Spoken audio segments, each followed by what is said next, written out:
remember the day like it was yesterday still. A call from one of my work colleagues, his supervisor, my work colleague, hadn't been in touch with him that day. He couldn't get hold of him, and neither him or his contractors had heard anything from him that day, which was extremely unusual. I had a bit of a sinking feeling at that point. There was something wrong. Not the severity of it, but I thought, that's not like him. So I told my colleague, don't worry, I'm on the motorway, I'm just going to head north before I head back home that night. So I made my way to my colleague's house after getting his address from HR. Arrived at the house. First thing I noticed, downstairs and upstairs, curtains are shut. Right. That knot in my stomach starts to tighten. No sign of his car on the drive. So I get out and I look over the side gate to the garden, and that's where his car was, his work van. And that's where the sinking feeling really kicked in. Phoned the police, explained the situation. Bizarrely, they wouldn't come out. But they did advise if I was worried about someone's safety to phone the ambulance service, which I did. They came out quite promptly, thankfully, and we looked around the house, couldn't get in, which I already knew because I tried. They then phoned or contacted the fire service, but in the meantime, next door neighbour come round to see what was happening. I had a chat with him, and he said it was very unusual for the car to be parked where it was. So the both of us just decided, we'll break the door down and we'll make entry from the side. We did, and the ambulance crew went upstairs. It felt like a lifetime afterwards, but I'm sure it wasn't more than a minute. They came down and told me that they found my colleague dead in bed. Survival instinct, I think, kind of kicked in at that point. Taking control, I suppose, bizarrely, of the situation of, right, this has happened, I need to inform my work colleagues. Informed his immediate boss.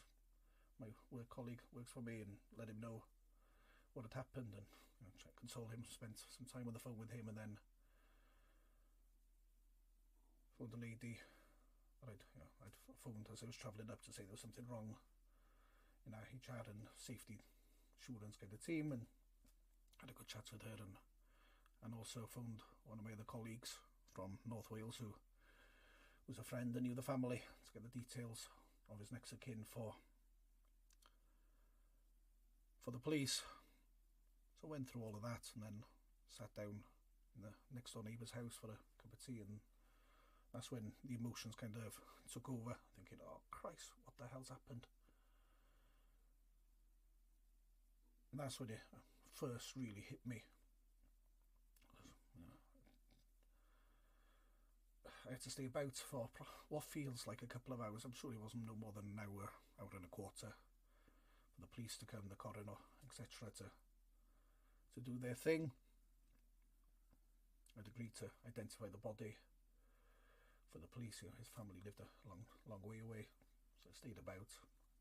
Wasn't in a frame of mind to travel the two and a bit hours home, then back to North Wales, so decided to stay in a hotel. Got to the hotel, sat there with a pint, just pondering why, how, why did he feel he needed to do this? Why? And he told us, his work colleagues, why hadn't we seen the signs? All of these things were going through my mind, and didn't sleep much that night. Travelled home first thing the next morning, got home and had a good chat with Shan, my wife, about him. Our HR and head office team felt probably going through had compassion, definitely worried about how I was feeling, but also pushing me down the line of, British Insurance Company would like you to speak to a counsellor. Can you please call them today? The day after, I wasn't in the right frame of mind to talk to anyone. It wasn't what I wanted at that time, so I didn't. So it's the next few weeks, you had that going, what I'd gone through going through my head.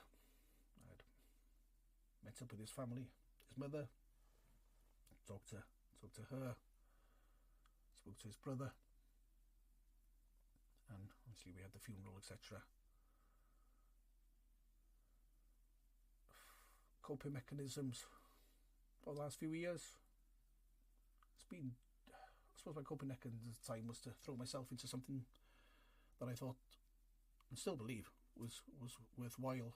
It wasn't 2 or 3 weeks before I found him that I first met Emma at a YFC meeting, when she explained to us what she'd gone through, and that she'd founded the DPJ Foundation, and at the time the Share the Load was starting.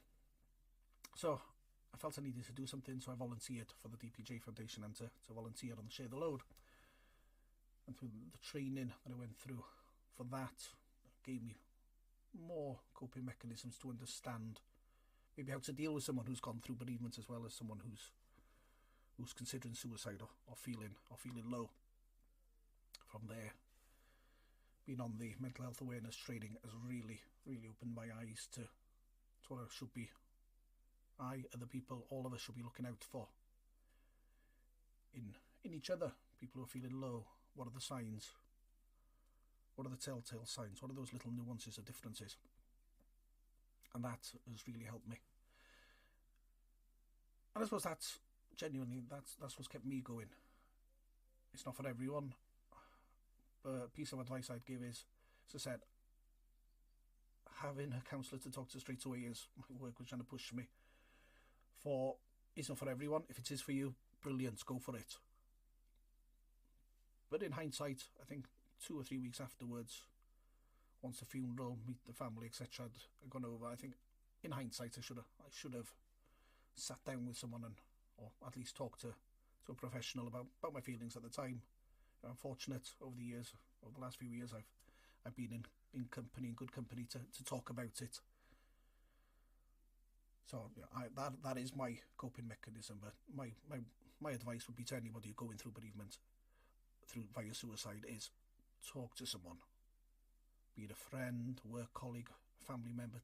Talk to someone. Seek further support. Phone the DPJ Foundation, phone the Share the Load, text, email. Tell us what you're going through. There's help out there for you. And talking. 5-6 years ago, before this, I was probably the same as any stereotypical male. Shouldn't be talking. Don't want to talk to anyone. I'm fine. I'll cope with it. But I'm telling you, opening up and talking to someone is the best thing you can do. So if you are going through any kind of bereavement, especially through suicide, believe me, the support is out there. There are people who want to help you, family, friends, counsellors.